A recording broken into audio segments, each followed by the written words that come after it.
John, wouldn't you say that what we're dependent on we call reality,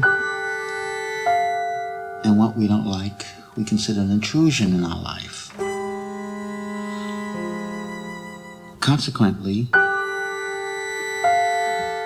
I feel that what's happening is that we're continually being intruded upon. That would make us very unhappy. Or we surrender to it and call it culture. Call it culture? Or whatever. Give me an example. What would be an intrusion on your life, for instance, that you would call culture? Well, this weekend I was on the beach. Yes. And on the beach these days are transistor radios. Yes. Blaring out rock and roll. Yes. All over. Yes. And you didn't enjoy it? Not particularly. I adjusted to it. How? By saying that, well, I thought of the sun and the sea as a lesser evil. Well, you know how I adjusted to that problem of the radio in the environment. Very much as the primitive people adjusted to the animals which frightened them, and which probably, as you say, were intrusions. They drew pictures of them on their caves, and so I simply made a piece using radios. Now, whenever I hear radios, even a single one, not just 12 at a time, as you must have heard on the beach, at least, I think, well, they're just playing my piece. That might help me next weekend. Yeah, and I listen to it with pleasure.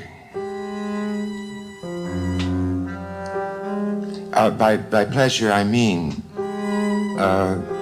I notice what happens. I can attend to it rather than, as you say, surrender. I can rather pay attention and become interested in the, well, what it actually is that you're interested in is what superimposes what. What happens at the same time, together with what happens before and what happens after. Yes, but I can't think unless thought is something of the past. The other night I met some friends in a place which I was very nostalgic about. I used to go there and talk a lot. No one could hear each other. Because of this? Because of this. Yeah. Well, this brings up the remark of Satie's that what we need is a music which will not interrupt the noises of the environment. In other words, we might then need thoughts which would not impose upon the transistorized radios.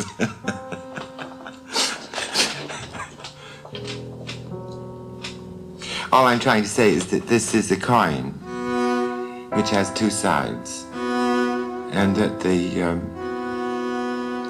say you think of your thoughts as the reality, or your conversation at least, that you wish to have as a reality, and the environment is an intrusion, then that Satie remark just takes that coin, turns it over, and says the reality is the environment. What you want to do in it is an intrusion. And finally, the work of an artist, for instance, is it not an incisive intrusion? Because for heaven's sake, it didn't exist until the artist does it. Yes, I never heard anybody really boo a transistor radio. I think, well, you have just now, in a sense, and I have done it formerly, when I would go into any friend's home, out of deference, to my tastes, seeing me coming, they simply turned off all the any radio that was, or even a disc that happened to be playing at the time. Now they no longer do it. They know that I think that I composed all those things. Well, it's a problem for me. I feel that I'm quite at odds with it. Well, maybe actually I really like things to, for example, if I'm standing in front of a jet and I hear the blaring sound, I don't feel annoyed because I know it's going to take me someplace. Or that it's bringing some friend. The noise is utilitarian. And it almost dramatizes the flight, But that then is not an intrusion, really. That's a sound which, because of other things you're doing, you must carry along, as it were, with you, with your experience at any rate. What would you say to giving a concert of your works in an architectural situation where something else that was going on was at least partly audible at the same time? Let's imagine, just to make the conversation consistent, that concert is in a room and that one door from that room is open, and in the room upon which it opens, radio music is audible. Now, must that door be closed, or may it be left open? I would like the door to be left open, but without the radio. You see, I want to leave the door open, but of course... Well, all we have to do to know that in that room, if the door is open, all we have to do to know that there is something in that room that if we are exercising our choices, we will know that in that room is something we don't desire, if we are living with our desires or our choices. And the only thing the simplest thing you can do to find out that that's the case is simply to pick up a newspaper, because the things that are happening are not things that you would have chosen in your right mind to have happen in the world, in that room. Now, years ago, the radio was blaring. I think that there was just as many intrusions as there are today, but I didn't hear them. Today I hear them. So there must be something there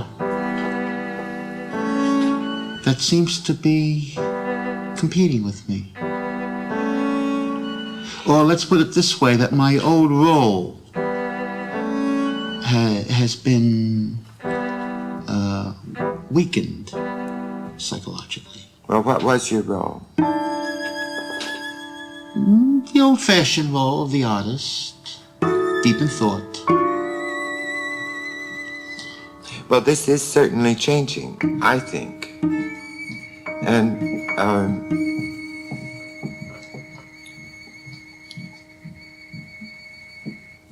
since it's perfectly clear that you're a magnificent artist in that role of being deep in thought,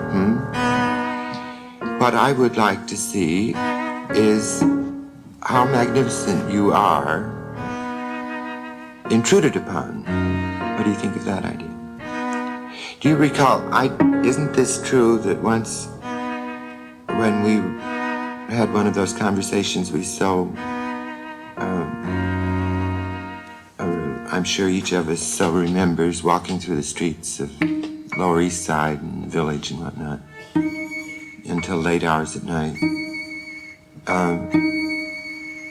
I think I expressed once the idea that you had discovered a world, a musical world, because it was your music really that opened up everything, your piece, what was it called, the one for, I think the first one was for piano.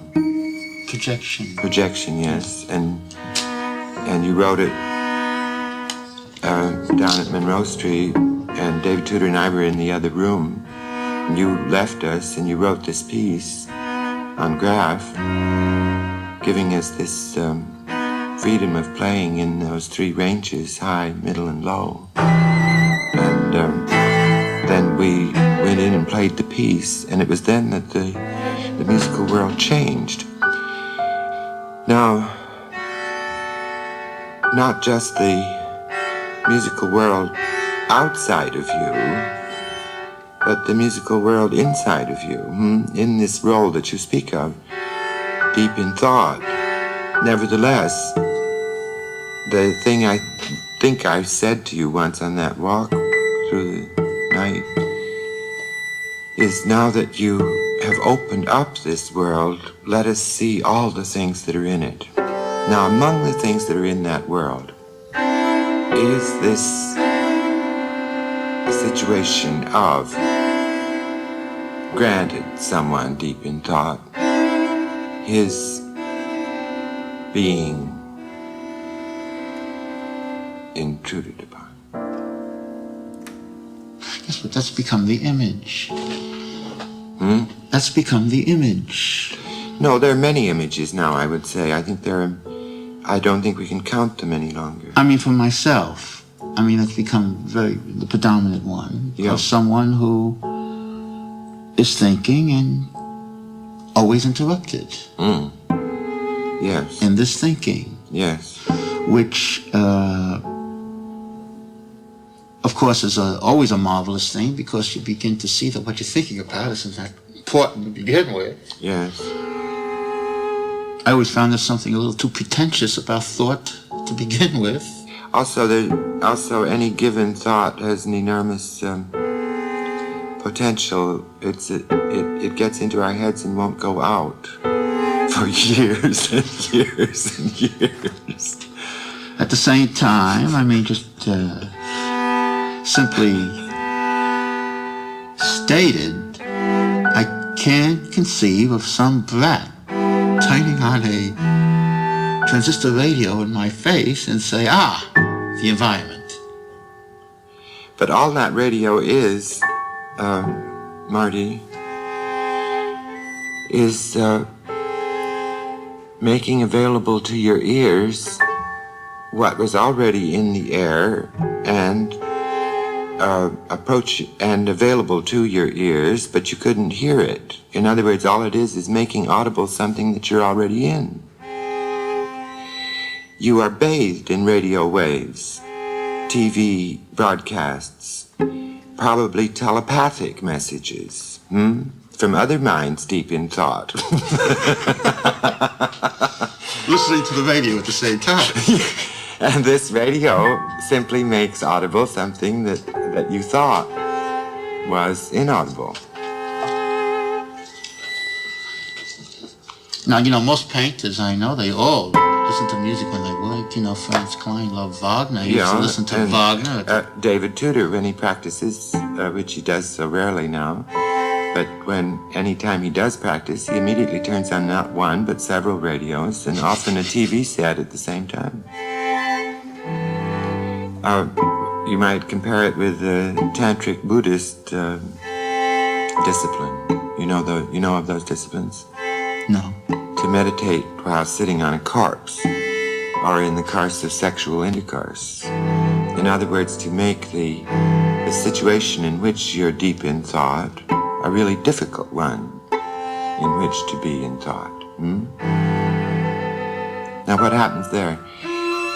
There is obviously an intrusion against which the at least we imagine, the person in meditation steals himself. Now, does he or doesn't he? We won't know, because what would enlightenment be in that case? Would it be being blind to your environment, or would it be being quite aware of it and at the same time deep in thought? Yes. I know what's happening, though. I know what's happening for myself, where 15 years ago, where the perspective of the sound in the piece, even though it did try, and I did try, to embrace that which would cast a shadow on my work. Many of my pieces I wrote almost... Actually, I remember once I even wrote a piece just trying to capture the pulsating of the tires going in the rain on the drive. But it was all still distant. It was on the outer edges, so to speak, of the piece. And now what is happening is that the focus is different. I find myself right on top of all the things which in the past I found unaesthetical. Now I still find it unaesthetical, but I'm on top of it. So a journey was made.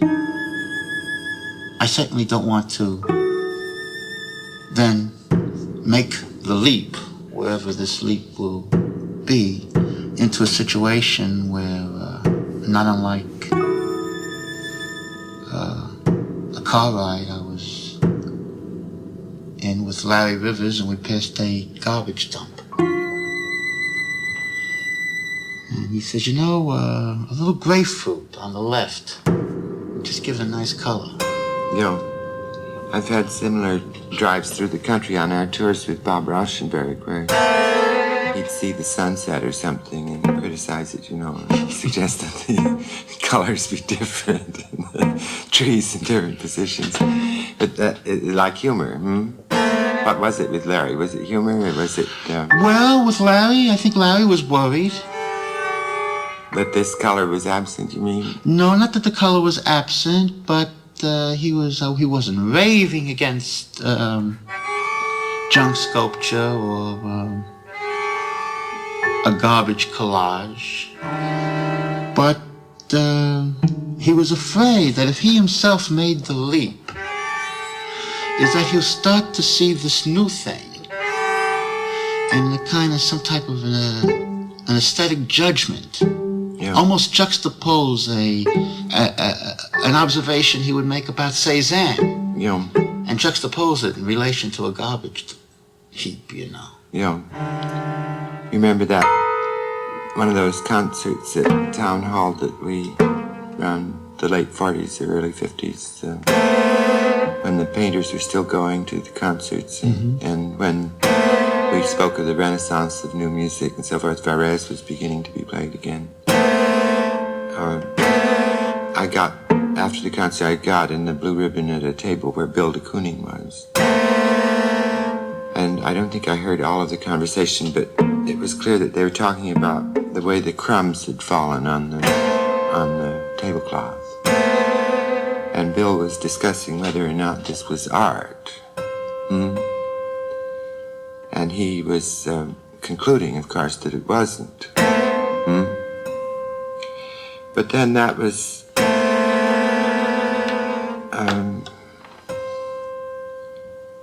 a difference that had already appeared between myself and Bill.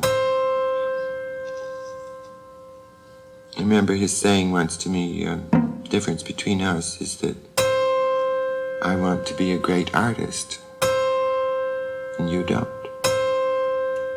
Was he wrong? No, I think he's absolutely right. You mean if you want to be a great artist, you have to turn off the radio?